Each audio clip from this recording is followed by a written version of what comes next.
اللہ نے اپنے حبیب کو وجود میں لانا تھا تو 10,000 سال چھانٹی ہوتی رہی، اور 10,000 سال کے بعد اللہ نے اپنے حبیب کو وجود بخشا۔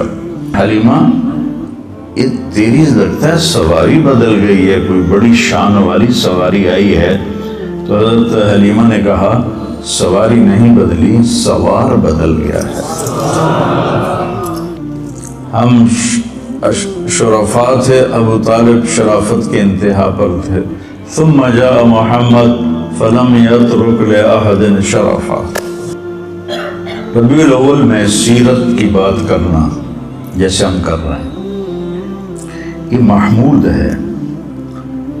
جس قسم کے طریقے رائج ہو گئے ہیں یہ تو نہیں تھے پہلے۔ آپ کی آمد پر اظہار فرحت یہ پوری امت میں ہے، پوری امت میں ہے۔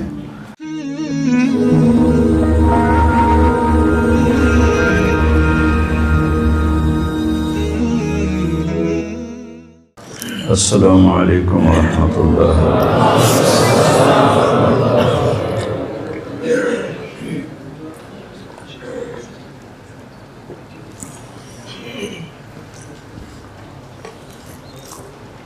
بسم اللہ الرحمن الرحیم، والصلاة والسلام علی رسولہ الکریم وعلی آلہ واصحابہ اجمعین، اما بعد۔ اللہ نے اپنے حبیب کو وجود میں لانا تھا تو 10,000 سال چھانٹی ہوتی رہی، اور 10,000 سال کے بعد اللہ نے اپنے حبیب کو وجود بخشا۔ تو آپ نے فرمایا ان اللہ تخیر القبائل فاختار العرب، سارے قبائل کو دیکھا، عرب کو چھانٹا۔ ثم تخیر العرب فاختار مضر، پھر سارے عرب کی چھانٹی کی، اس سے بھی چھوٹے سوراخوں والی چھل نہیں لگائی، تو اس میں سے مضر کو چھانٹا، باقی پیچھے رہ گیا۔ ثم تخیر مضر، پھر مضر کے لیے اس سے بھی چھوٹے سوراخوں والی چھل نہیں لگائی۔ فاختار قریش، اس میں سے اللہ نے قریش کو چنا۔ قریش کا نام فہر تھا، فہر بن مالک بن نضر بن کنانہ۔ قریش ویل مچھلی کو کہتے ہیں، جیسے ویل مچھلی سمندر پہ راج کرتی ہے، قریش کا عرب پہ راج تھا۔ ثم تخیر قریش، پھر قریش کے لیے اور باریک چھلنی لگائی۔ فاختار ہاشم، اس میں سے اللہ تعالیٰ نے ہاشم کا انتخاب کیا۔ ثم تخیر بنی ہاشم، ثم تخیر ہاشم، پھر اللہ تعالیٰ نے اور باریک چھلنی لگائی، اور اس میں سے صرف ایک ہستی وجود میں آئی۔ ثم تخیر بنی ہاشم فاختارنی، پھر اللہ نے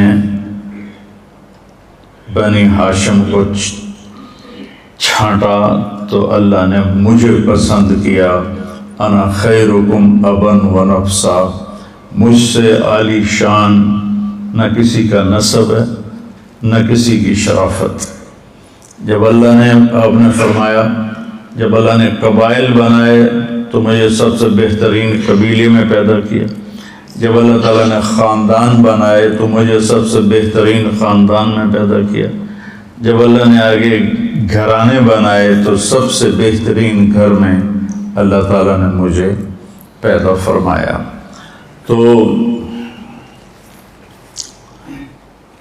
ایک دفعہ عربوں نے بنی اسرائیل پہ حملہ کر دیا تو ان کے نبی ان کے لیے بد دعا کرنے لگے، تو اللہ نے فرمایا کہ بد دعا نہیں کر سکتے، اس میں میرا آخری نبی آنے والا ہے، ان کے لیے بد دعا کے لیے ہاتھ مت اٹھاؤ۔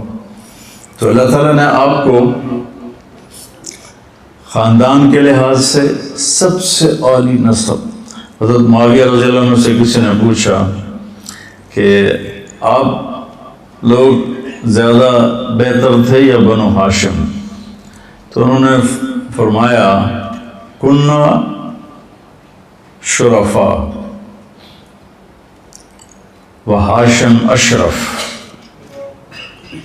سمجھ گیا نا؟ کننا اشراف، کننا اشراف و ہاشم اشرف، ہم شریف تھے اور وہ شریفوں کا سردار تھا۔ کننا اشراف و عبد المطلب اشرف، سمجھ گئے؟ ہم شرفا تھے اور عبد المطلب شرافت کا بھی سردار تھا۔ کننا اشراف و ابو طالب اشرف، ہم شرفا تھے، ابو طالب شرافت کے انتہا پر تھے۔ ثم جاء محمد فلم يترك لأحد شرفا، پھر اللہ کے نبی آئے تو پھر کسی کے لیے کچھ نہ بچا۔ ایک بنو امیہ کا حامی مدینے میں اور ایک بنو ہاشم کا حامی آپس میں بحث کر رہے، جیسے وہ کہہ رہا تھا بنو امیہ زیادہ بہتر ہیں، دوسرا کہہ رہا تھا کہ بنو ہاشم زیادہ بہتر ہیں، کہ چلو ٹیسٹ کرتے، تم جاؤ بنو امیہ کے پاس وہ پیسے مانگو، میں جاتا ہوں بنو ہاشم کے پاس، میں بھی پیسے مانگتا ہوں، پتہ چل جائے گا کون بڑا ہاں یہ ٹیسٹ ہو رہا تھا کہ زیادہ سخی کون ہے، زیادہ سخی کون ہے۔ تو بنو امیہ کا جو حامی تھا وہ 10 سرداروں کے پاس گیا کہ مجھے پیسے چاہیے، تو 10 ہزار سب نے دیا تو 1 لاکھ ہو گیا۔ تو جو بنو ہاشم کا قائل تھا وہ گیا عبداللہ بن جعفر کے پاس اور حسن بن علی رضی اللہ تعالیٰ عنہما کے پاس اور عبید اللہ بن عباس کے پاس، حضرت عبداللہ بن عباس کے چھوٹے بھائی، کہا جی میں ضرورت ہے، مجھے کچھ چاہیے۔ تو انہوں نے پہلے نے 1 لاکھ دیا، دوسرے نے 1 لاکھ دیا، تیسرے نے 1 لاکھ دیا، وہ 10 سے 1 لاکھ لے کر آیا، یہ 3 سے 3 لاکھ لے کر آیا۔ تو بنو امیہ والا کہنے لگا ٹھیک ہے میں ہار مان گیا، بنو ہاشم سب سے اعلیٰ ہیں، سب سے زیادہ سخی ہیں، چلو واپس کریں پیسے۔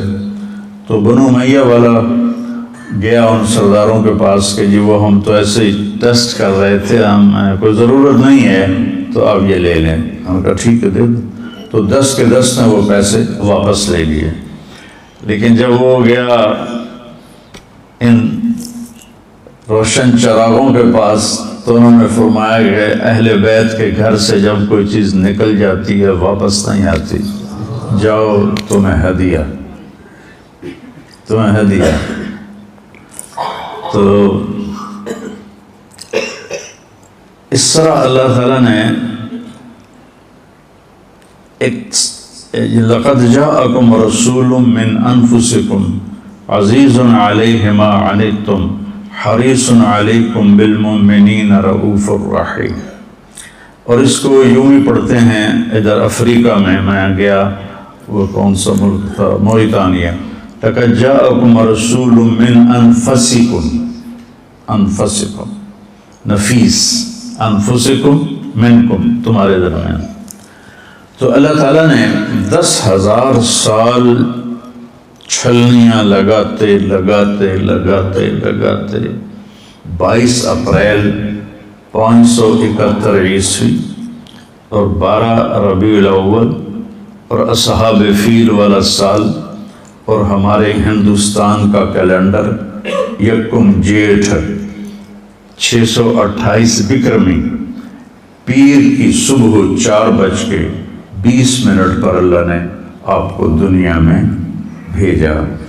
تو 4:20 میں کیوں کہتا ہوں کہ میں نے مکہ میں 22 اپریل کی صبح صادق دیکھی، اب تو کیلنڈر چھپے ہوئے نا، تو اس میں 4:20 تھا۔ تو علامہ سلیمان منصور پوری رحمہ اللہ تعالیٰ نے جو رحمۃ للعالمین لکھی ہے، انہوں نے بھی 4:20 اس میں لکھا ہے، میں نے وہیں پڑھا بہت پرانی بات ہے. پھر میں نے اس کی تصدیق کی کیلنڈر سے تو وہ آپس میں مل گیا. تو جب آپ پیدا ہوئے تو نوشیروان نے ایک محل بنایا تھا، اس میں پوری پتھر کی اینٹیں نہیں تھیں، پوری چٹان کو کاٹ کے وہ بنایا تھا. تو اس کے 14 بڑے کنگرے برج دھڑم سے ٹوٹ کے نیچے گرے، اور 1000 سال سے کسرا کے دربار میں آگ جل رہی تھی، 24 گھنٹے جلتی تھی، اود کی لکڑی سے آگ جلائی جاتی تھی. وہ ایک دم بجھ گئی، اور دریا اور بحیرہ ساوا اس کا پانی ایک دم خشک ہو گیا. تو نوشیروان ڈر گیا کہ یہ کیسے گر سکتے ہیں. تو اس نے کہا کسی کو بلاؤ جو آسمانی کتابوں کا عالم. تو حیرا عراق کا شہر ایران کے قبضے میں تھا، وہاں عبد المسیح ایک بڑا عیسائی تھا. جب حیرا کا محاصرہ ہوا، وہ باتوں سے باتیں جڑ جاتی ہیں. تو حضرت خالد بن ولید امیر تھے، تو عبد المسیح آیا کہ ہم لڑتے نہیں، ہم سے صلح کر لو. اگر صلح نہیں کرو گے نا تو یہ زہر ہے، سم ساعتن، 1 منٹ میں آدمی کی جان لے لیتا ہے. خالد بن ولید نے پوچھا یہ کیا ہے؟ کہ یہ سم ساعتن، کہ 1 ساعت سمرا یا گھنٹہ نہیں، کہ ایک گھڑی، کہ 1 گھڑی میں یہ انسان کی جان لے لیتا ہے. تو خالد بن ولید نے کہا دکھاؤ. اسے دکھایا تو انہوں نے اس کا ڈھکن کھولا. بسم اللہ الذی لا یضر مع اسمہ شیء فی الارض ولا فی السماء وهو السمیع العلیم.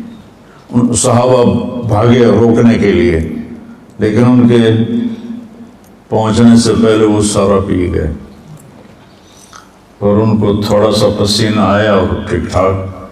تو عبد المسیح کہنے لگا جب تک تیرے جیسے لوگ موجود ہیں تمہارے اس سیلابی ریلے کو کوئی نہیں روک سکتا.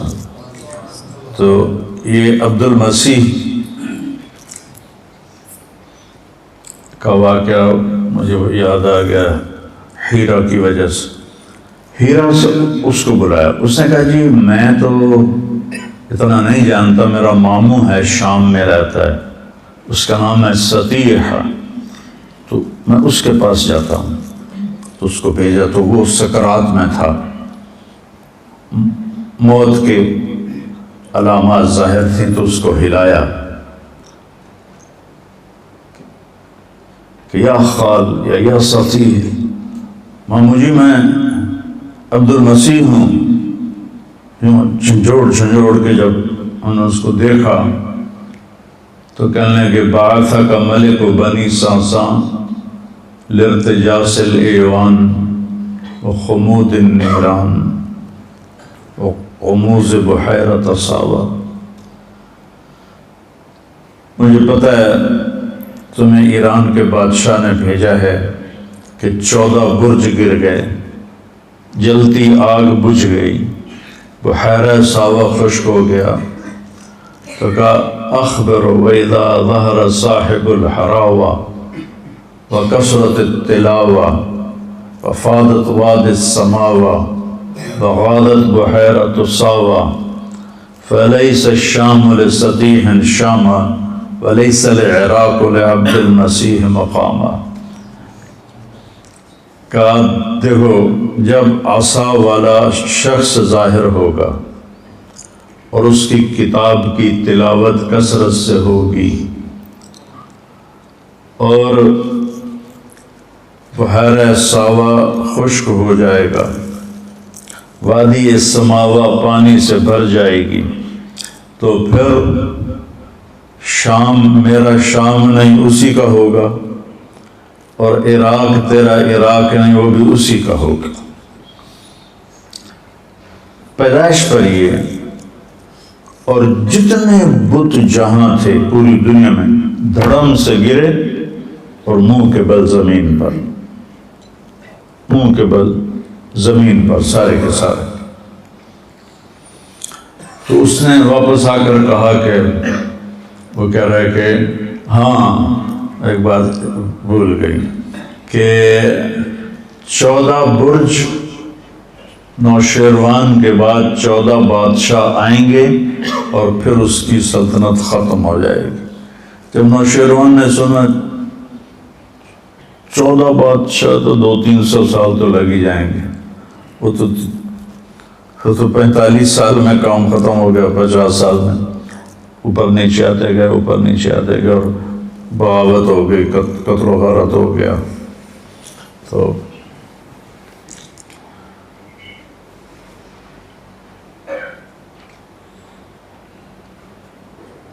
جب آپ پیدا ہوئے تو بچے کے ساتھ گندگی ماں کے پیٹ سے نکلتی ہے، ایک قطرہ گندگی کا باہر نہیں نکلا۔ بچے کے جسم پر گندگی ہوتی ہے، ایک ذرہ گندگی کا نہیں تھا، جیسے کسی نے غسل دیا ہو اور غسل کر کے باہر بھیجا ہو۔ ہم ختنہ باہر بچے کا جب پیدا ہوتا ہے کرواتے ہیں، آپ ختنے سمیت ماں کے پیٹ سے باہر آئے، پھر آپ کی بچے کی یہ ناف ماں کی آنت سے جڑی ہوتی، اس کو باہر آ کر کاٹتے ہیں۔ ولدہ مختونا مقطوع السرہ، آپ کی ناف ماں کی آنت سے پیٹ سے ہی جدا تھی اور آپ کا ختنہ ماں کے پیٹ سے ہوا تھا اور پورے کمرے میں خوشبو پھیل گئی۔ عبد الرحمن بن عوف کی والدہ آپ کی دائی تھیں اس وقت، تو انہوں نے دیکھا تو حیران پریشان، بے ختنہ ہوا ہے اور ادھر ناف کٹا ہوا ہے، ادھر گندگی کوئی نہیں دھلا دھلایا ہے، ادھر ساری خوشبو پھیل رہی ہے، یہ کون ہے؟ کہا منا تیرے بچے کا کوئی عجب ہی حال ہے، اور ایسے پہلو میں لٹایا، تو جو ہی آپ کو پہلو میں لٹایا تو آپ نے کروٹ بدلی اور سجدے میں سر رکھ دیا اور ایک لمبا سجدہ کیا۔ اتنی عمر کا بچہ تو ہل نہیں سکتا، تو آپ نے پوری کروٹ بدلی اور سجدے میں سر رکھا۔ لمبے سجدے کے بعد یہ ہاتھ کا سہارا لیا اور اپنے سینے کو یوں اٹھا لیا جیسے کوئی مضبوط بچہ اٹھاتا ہے، ایسے اٹھایا، اور پھر اس انگلی کو، اس ہاتھ کو اوپر کیا، اس انگلی کو سیدھا کیا۔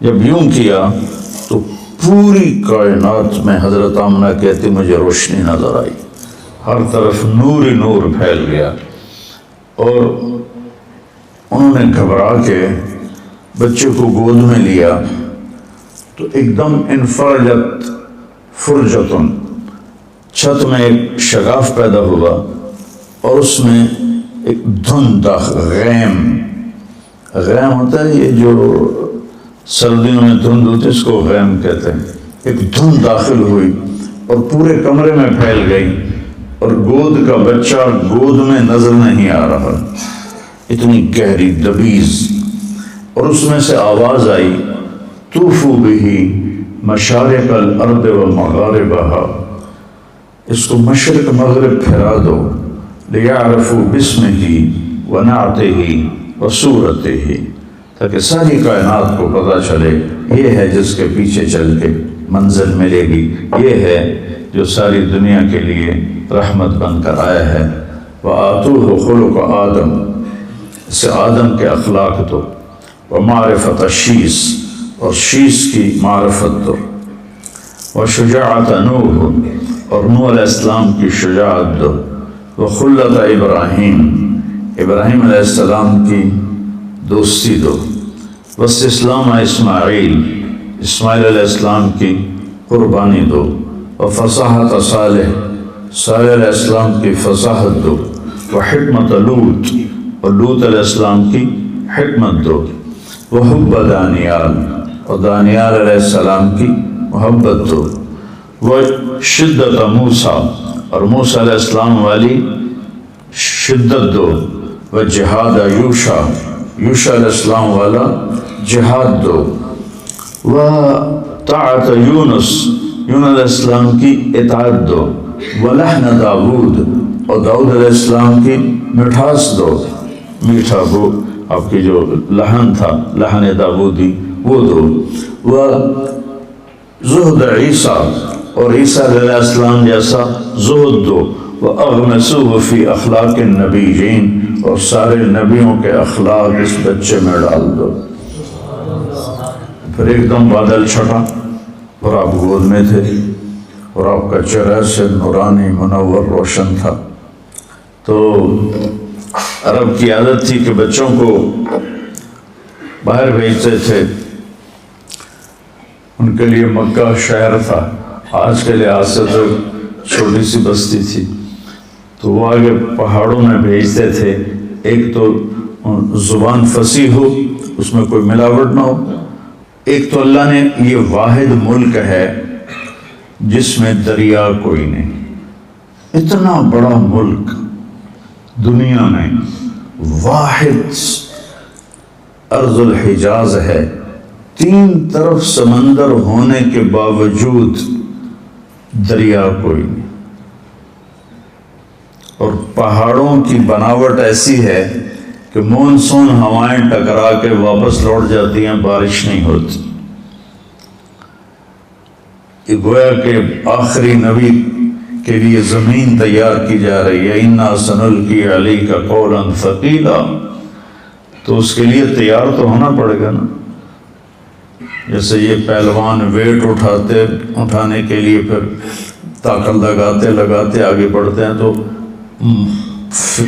ماحول ایسا دیا گیا جس میں مشقت کے سوا کچھ نہ تھا۔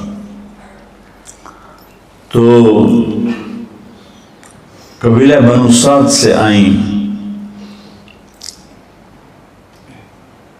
وہ خواتین، تو حضرت حلیمہ کی جو ڈاچی بھی کمزور، اونٹنی بھی، اور گدھی بھی کمزور، جس پر وہ اونٹنی پر سامان تھا، گدھی پر وہ سوار تھیں، اور ان کے خاوند ابو کبشہ ساتھ پیدل چل رہے تھے۔ تو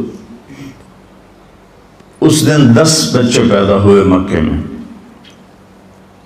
تو لینے کے لیے جو عورتیں آئیں، سب نے آپ کو دیکھا اور یتیم سمجھ کے چھوڑ دیا، اور باقی 9 لے لیے۔ جب حضرت حلیمہ پہنچی تو دیکھا یتیم ہے، انہوں نے بھی چھوڑ دیا۔ سارا مکہ ڈھونڈ لیا، کوئی بچہ نہیں ملا، تو اللہ تعالیٰ نے انہیں کے نصیب میں لکھا تھا۔ تو ابو کبشہ کہنے لگے کہ حلیمہ خالی ہو جانے سے بہتر ہے یتیم کو لے لو، چلو کوئی برکت ہی ہو جائے گی اس کی، کوئی خدمت ہو جائے گی اس کی۔ ایک تو جس سال آپ پیدا ہوئے، پوری دنیا میں جہاں انسانیت آباد تھی، اللہ نے ہر ماں کو بیٹا دیا، بیٹی نہیں، ساری دنیا سب کے بیٹے ہوئے، سب کو اللہ نے بیٹے دیے۔ اور دادا نے آپ کا نام رکھا محمد، جس کی تعریف کی جائے۔ ماں نے نام رکھا احمد، جو تعریف کرنے والا ہو۔ ماں کا نام آمنہ، جو امن کی علامت۔ والد کا نام عبداللہ، جو عبدیت کی علامت۔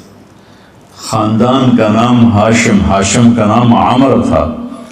ہاشم اس لیے کہتے ہیں، روٹی کو چورا کر کے نا سالن میں، یہ ڈیرہ اسماعیل خان والے صوبت کہتے ہیں، صوبت اوپرات میں ہے کوئی ڈیرہ اسماعیل خان کا کہتے ہو نا، ہاں، تو وہ سرید بن جاتا ہے شوربے میں، روٹیاں بھگو کے توڑ کے اور گوشت۔ تو سب سے پہلے حضرت ہاشم نے حاجیوں کو اس طرح کھانا کھلانا شروع کیا، تو ان کا نام ہاشم پڑ گیا۔ تو خاندانی نام ہاشم، کھانا کھلانے والے۔ دودھ پلانے والی کا نام حلیمہ، حلم، اخلاق، حدود